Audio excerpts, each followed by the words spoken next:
Today I'm going to be checking out one of J.G. Quintel's finest creations, Close Enough. Now I've watched this entire series and I honestly loved it, so it baffled me that this show was cancelled and they let other things run on HBO like Velma. You're watching Close Enough? How did you get out? Oh, don't be so upset. I heard Close Enough, and, I like regular show, and I'm just a little bit sad that Close Enough left. It was taken away too soon. I agree, but So if you're gonna be reviewing a couple episodes, I just wanted to know about it. No need to get so upset. I'll leave. Okay, I don't know how he got out of his milking unit. There's a dark abyss in my background, specifically so that he could stay there. So I'm a little bit anxious, guys. I'm a little bit anxious right now. But either way, I am going to be reviewing Close Enough. I'm going to be taking a look at 6 episodes to try to understand, to try to comprehend how this show could be canceled, and if it even remotely deserved that, if it was a show that definitely deserved to go on and on as one of the greatest adult animated shows, because I honestly remember loving it. So today I'm going to be taking a look at those episodes, and if you like content just like this, please make sure to like and subscribe. I upload almost every single day, and if you want a place where you can talk about your favorite games, movies, and shows, my Discord will be in the description. And if the content here on YouTube just isn't enough for you, my Patreon will also be in the description. I got lots of stuff coming there. Now let's finally take a look at Close Enough. Now, the first episode that I'm starting off with is the first episode of the series, and that is Quilty Pleasures. Now, the only thing that I could notice that the show is lacking compared to, like, regular show, for example, and even regular show, even though it's labeled as a kid's show because kids can watch it, it more or less appeals to all ages. You could watch that at 40 years old, 50 years old, and still get a laugh. It tackles a lot of adult themes, and the characters are very relatable. But that's kind of the downside of Close Enough, is the characters aren't as wacky in Close Enough as they are in regular show. There's no guy going, "Jolly good show, jolly good show, would you care for a butterscotch ripple?" Or, "Oh no bro, I need some fentanyl right now, oh no bro, I'm overdosing, I can't be without it." Like, there's none of that. And that's what it's lacking, but I still think if, like, let's say you're getting off your 9 to 5, you need something to relax with, and you switch on Close Enough, it's still a very down-to-earth, chill show that has some decent jokes here or there, and it does feel a lot like regular show, just very, like, normal situations turning into absolute chaos with things that you would never really expect. The episode opens with Candace, the daughter of Josh and Emily in the show. And she's just doing this awesome parkour course, having a great time, and then all of a sudden she just bonks her head, some good old toddler trauma, and they all start getting sucked up by the vent, and they barely manage to save it, and then it just cuts to them being in school, and we get one of the first times that I laugh at the episode with Candace just describing her home life like, "Oh, mommy and daddy, they offered me ice cream late into the evening, so that I would be perfectly fine and not notice that they weren't home yet." And then the fucking bitch-ass teacher's like, "Oh yeah? Well, I remember my dad when he left me at the age of 4, never came back." Or they were late, but I do remember. Yeah, my dad moved out when I was 4. I remember that too. Like, what the fuck are you talking? Why are you telling that to a toddler? And let me tell you, their teacher, I forget his name for right now, but he's just so unbelievably punchable, because Emily and Josh, they walk in, and he just starts being such an unbelievable bitch, like, "Oh yeah, I wouldn't expect you two to be late. Oh, Candace hasn't turned in her quill project, and I just don't really know if she's right for this school." And then he has the audacity to play this little, like, fucking Snapchat that he sent to them, where he has a filter on, like he's looking like a dog, and he's going like, "Make sure to send your projects. Yeah, I do that." Like, do you want your balls stomped on? Like, is that what you want? A good old fucking just lining you up, jumping on those things, and just everywhere, gone. You're not going to be having any children, that's for damn sure, because that's what he's asking for. He's very punchable. I would not be able to be around this man if he was talking down to me in such horrible, atrocious ways. But this sets up the plot that Emily and Josh, they need to go, and they have to try to find a quilt. Now, I won't lie to you and say that this is the funniest show that I've ever seen, because by no means is it that hilarious, but I can appreciate the jokes that they're trying to tell, like, classic parenting jokes. I mean, I've never spawned anything. I don't have a little Cowlos running around just asking for some milk or anything, but this was just objectively funny, where they're, like, saying curse words you just spelling it out like S-H-I-T, and then they just assume that Candace is fucking brain dead, just, you know, bottom of the barrel intelligence, and she's like, are you guys spelling shit? Those other kids' patches look like S-H-I-T. Total S-H-I-T. Are you guys spelling shit?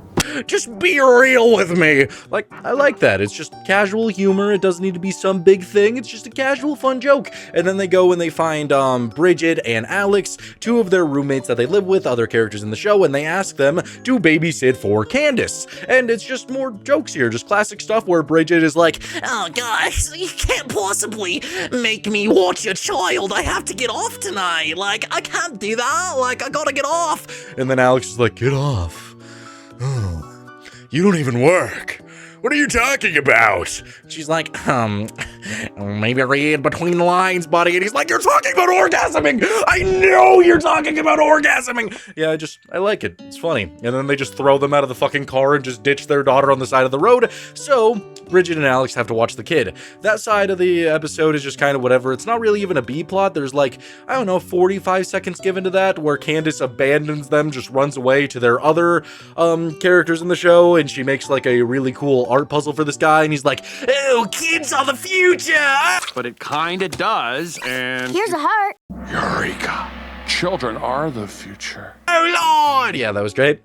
When the episode does really heat up is when they're actually going and looking for supplies to make the quilt, or the quilt. They're just looking around, and Emily is very serious about stuff. She's trying to buy the best stuff she can, and Josh, he just gives major Mordecai vibes, like if Mordecai was in his 30s and had a kid. It's just very much like that, I can't even lie. He's going around, he finds like a bunch of stuff that he likes. He's supposed to get the thread, that's his main job, and he sees a woman selling thread, and she's like, hola, ¿dónde está el cocodrilo? Thread. I don't know. Don't fucking judge me. I took Spanish for 3 years, by the way. Just saying, fluent guy over here. And he's just staring at her and the fucking pounds of thread behind her. And he's like, no, are you guys selling Nintendos? Like, be real with me. You guys selling Nintendos back there? Thread? Does anyone have any thread? No sé qué está diciendo. Oh, you're selling Nintendos? Cool. Yeah, I like it. I like how fucking stupid he is. It makes me happy. It makes me feel thrilled. If I was working in the oil fields all day and I came home to this, I would give that a big old fat chuckle. So Josh, he's going around, he buys a little bird version of himself that just keeps saying, fucking dumbass gringo, so I like that, cool. He has the bird, and he eventually gets his wallet stolen, so that's panic, and later in the episode, he's chasing after the little girl that stole his wallet, and he finds there, and it just is a bunch of orphans, and he's like, give me back my wallet, please! And one of them's like, oh, keep scolding us, please, ooh, oh. Kind of like she's getting off to it, but it's just revealed to be a bunch of orphans that really want love and affection and care. They need it so bad. They want it. They need it.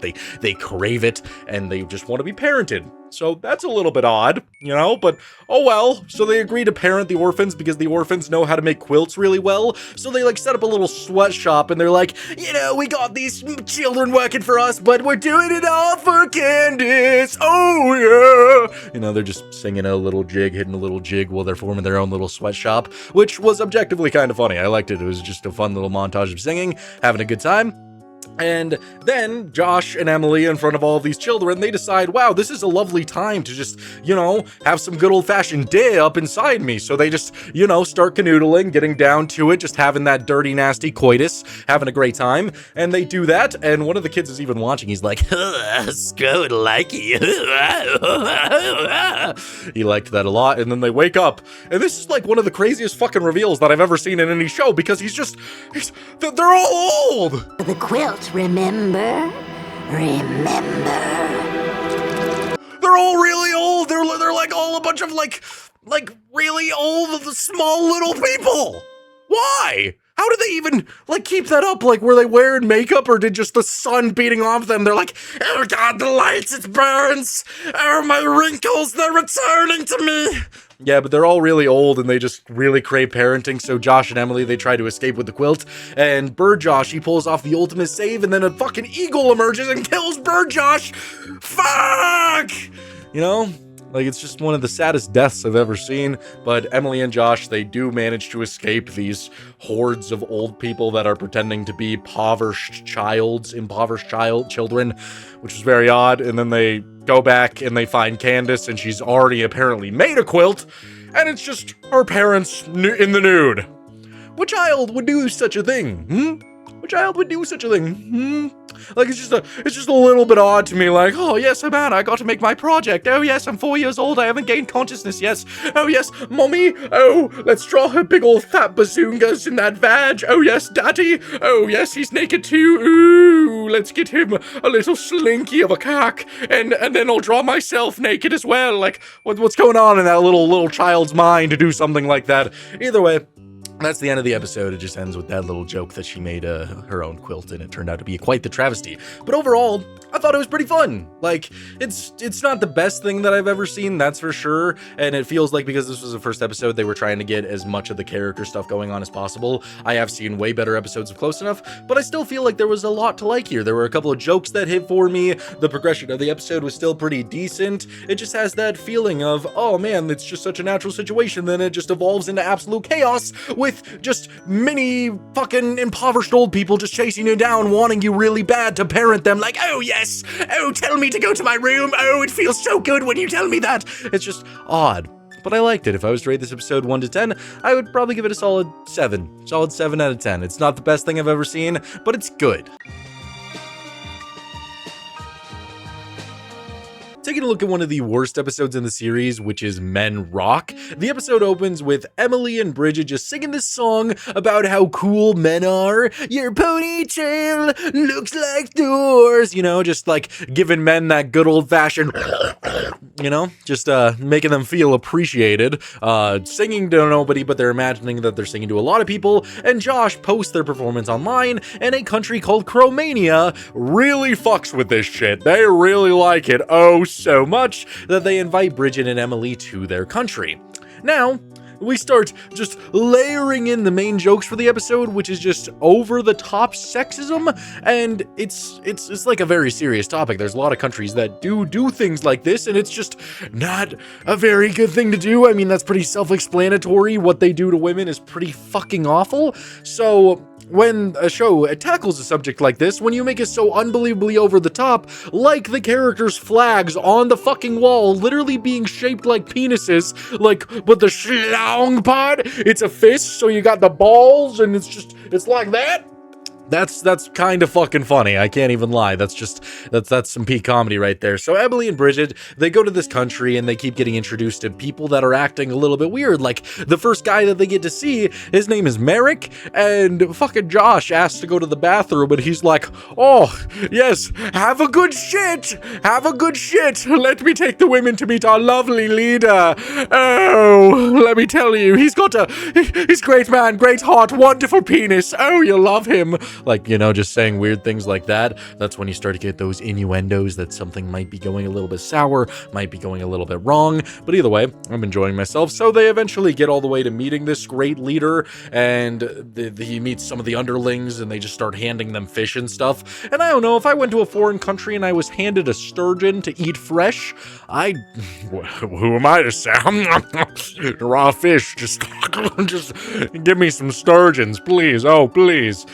So they're starting to question a lot of things, and at the same time, Josh is still looking for that bathroom, and he sees something that says the Department of Women's Rights, and he opens the door, and it's just leading to the fucking catacombs, just this dark abyss of a room. He goes down there.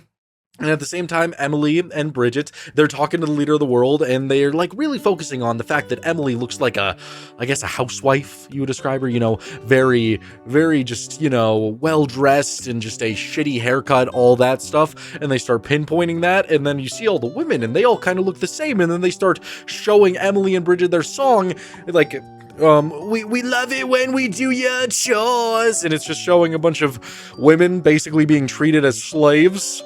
And so Emily and Bridget, they no longer fuck with this. They want to leave, but the leader, he's not all for that. He does not want that to happen, so he grabs some guns and he forces them out there, even though Emily's all like, I got stinky diarrhea. It's bad.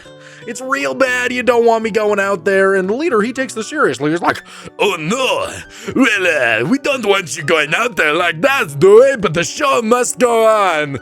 That's an interesting thing to say. I mean, can you imagine like live television streaming to your entire country? Your woman just starts pooping herself everywhere. Maybe that would be the objective because the entire country wants women to look bad. So if a woman walked up on stage and was like, we do your chores, and then just shat all over the floor, maybe that would be progressive for this country. But he's introducing like Emily and Bridget, and he's like, hello people of Romania. Oh yeah, you know, I just have to talk to all you people, and not the women, they're not people. And it's just like, what the fuck, dear Lord.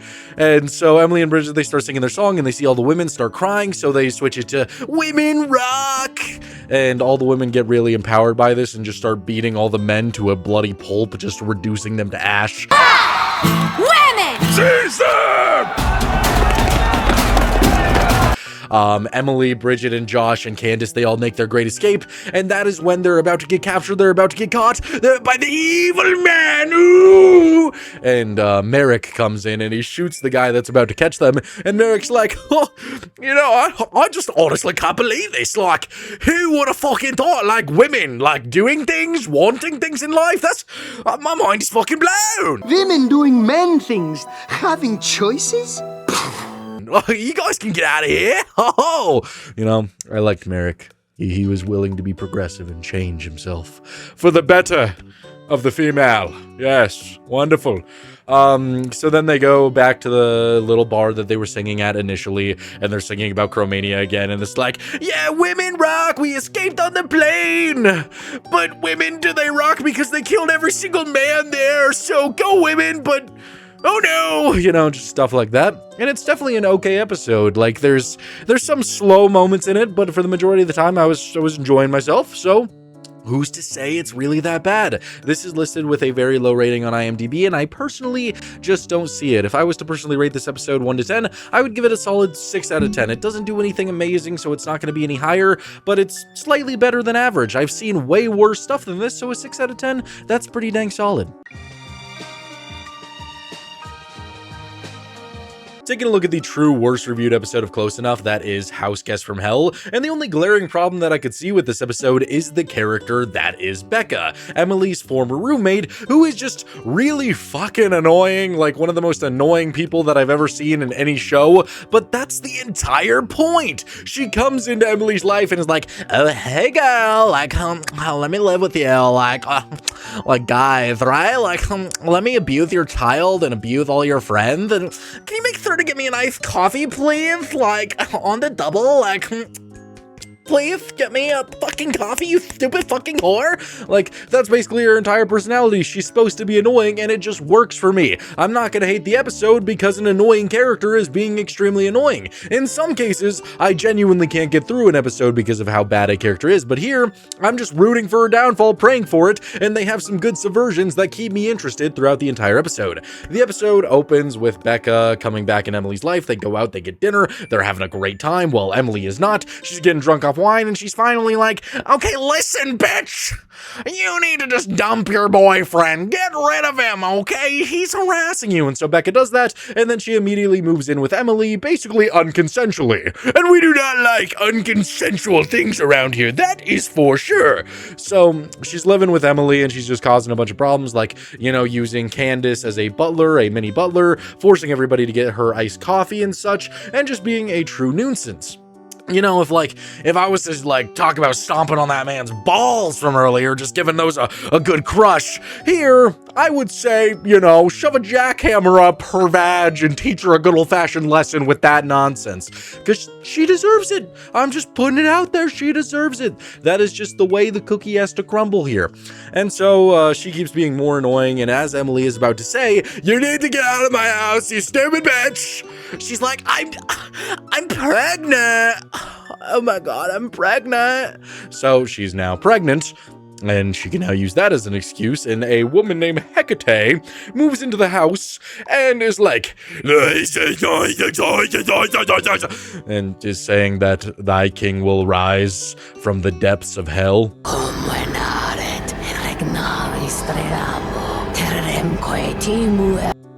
Huh? Huh? You want to run that one by me again? What?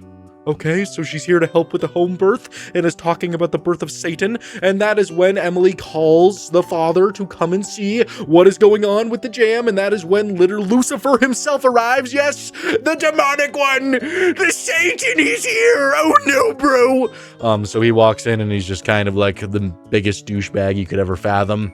He's like, oh, hey, what are you doing? You called me here, babe. Like, I totally, like, don't know what I'm doing here, but, like, you called me here. Why are you being so coy with me, girl? And she's like, look, I'm pregnant. Like, I'm pregnant. Like, I hate you, you fucking bitch. Why are you even here? And he's like, huh, you're pregnant? You're pregnant right now? Really? That's so hot, babe. I'm pregnant. Whoa, dope. That's hilarious. I love you so freaking much. Then they just start passionately making out, which was, you know, a bit odd. A bit odd. That's just, that's a little weird to just be like, oh, you're pregnant? Oh, duh, that's hilarious. You know, just giving her the smooch.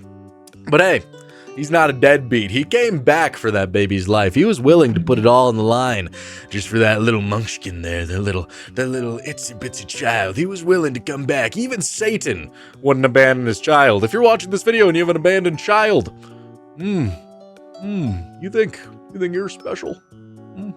Satan did better than you. Either way, so they're trying to figure this out. Emily's trying to kick her out again, and she's like, shut up, my water's breaking, and it just spews all over the floor. They now are having the birth.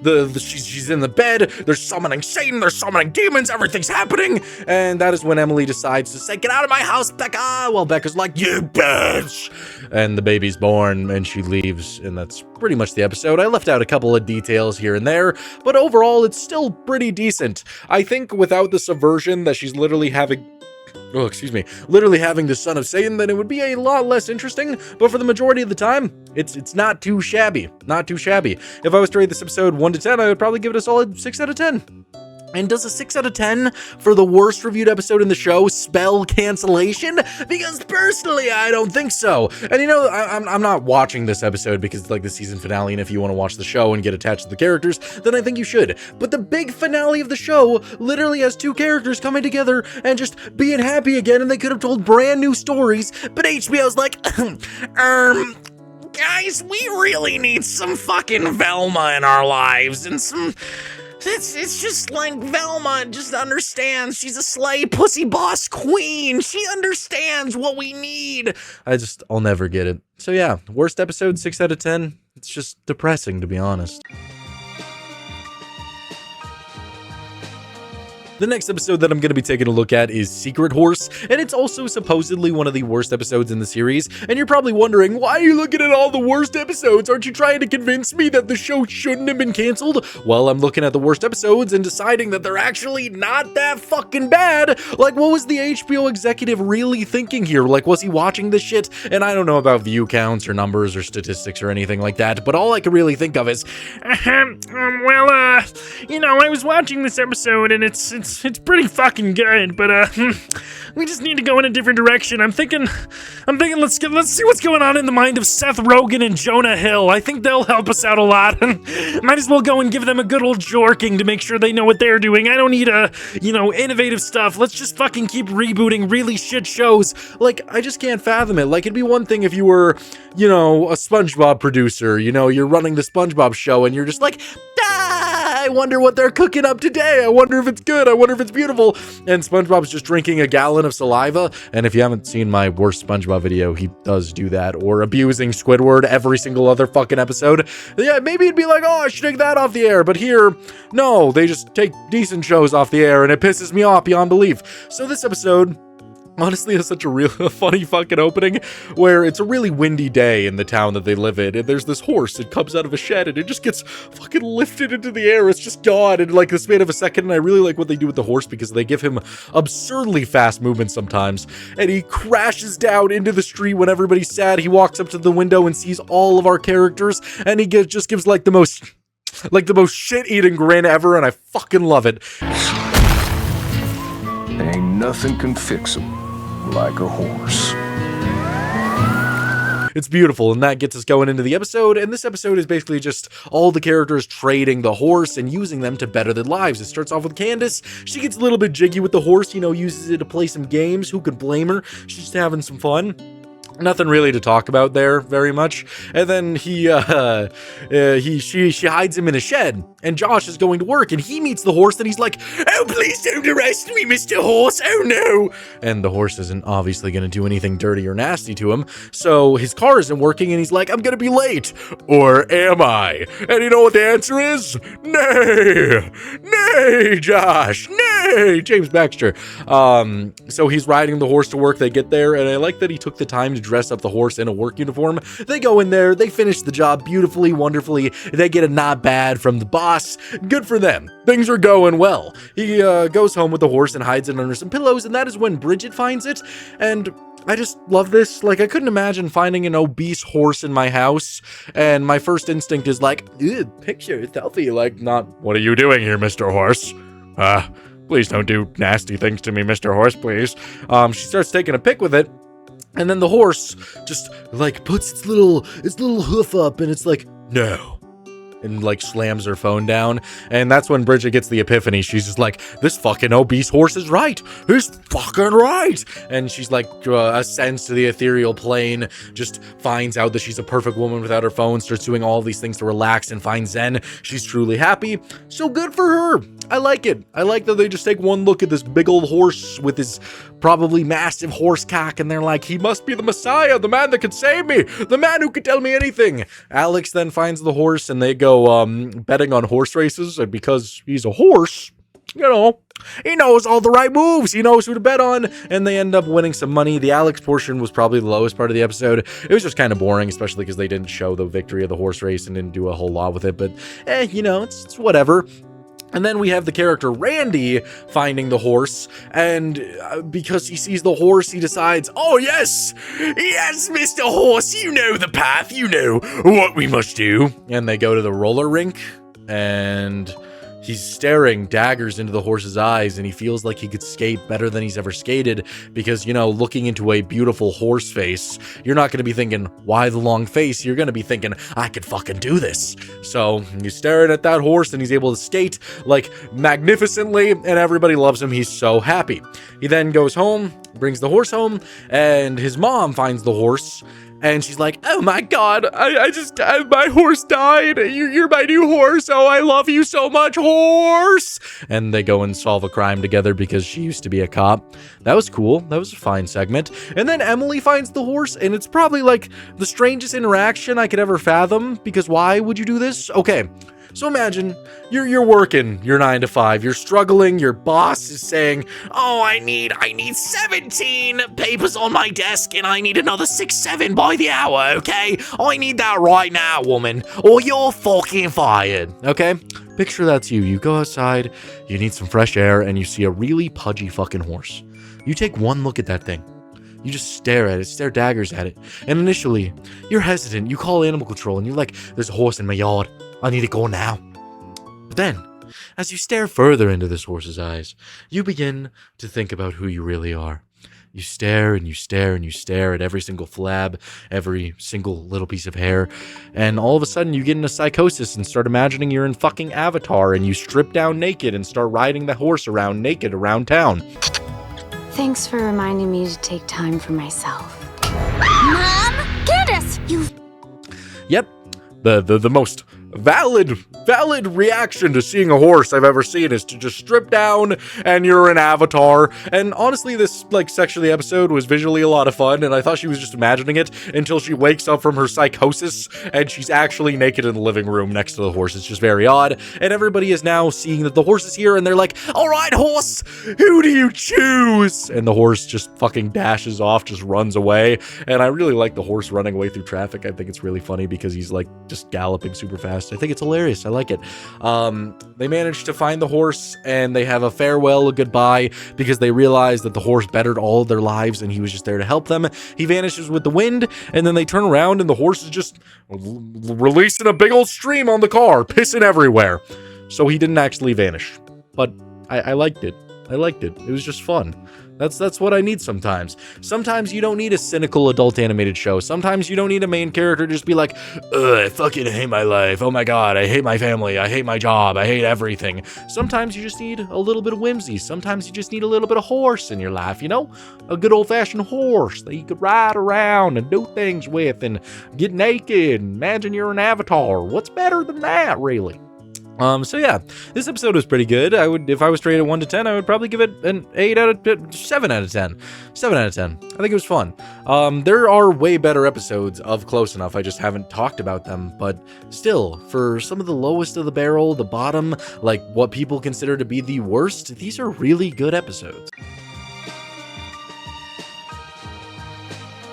Now, genuinely, I'm just scratching the surface of Close Enough episodes that I talked about here. There are so many more that are so much better than all of the ones that I talked about. I didn't even talk about my favorite episodes. There's one where fucking Josh goes down a giant mountain skating and his balls get just burned to a flame. There's one where Josh gets shredded, becomes an absolute unit, just a mass roid monster. There's a lot of really fun episodes in the show. The main reason I highlighted a lot of the bad ones is to prove to you that they're not that bad. I really can't fathom why this show didn't get more of a chance. Like, I feel like JG Quintel probably did so much work going around pitching this to so many different people, the laid back nature of it, the fact that it wasn't like Rick and Morty or any other show where the main character is just really cynical and hates his life, which a lot of adult animated shows just love to follow that, like, oh, my life sucks, so, you know, when you're done with your life sucking, you want to watch a show where another character's life always sucks.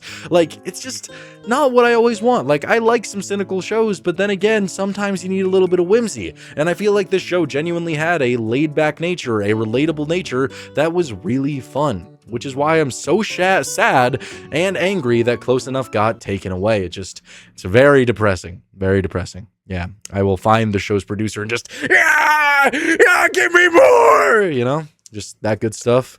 So thank you guys so much for watching. Let me know what you thought about Close Enough down in the comments below. I would love to hear about it because I really did like this show. If you want more content just like this, please make sure to like and subscribe. I'll see you guys in the next one.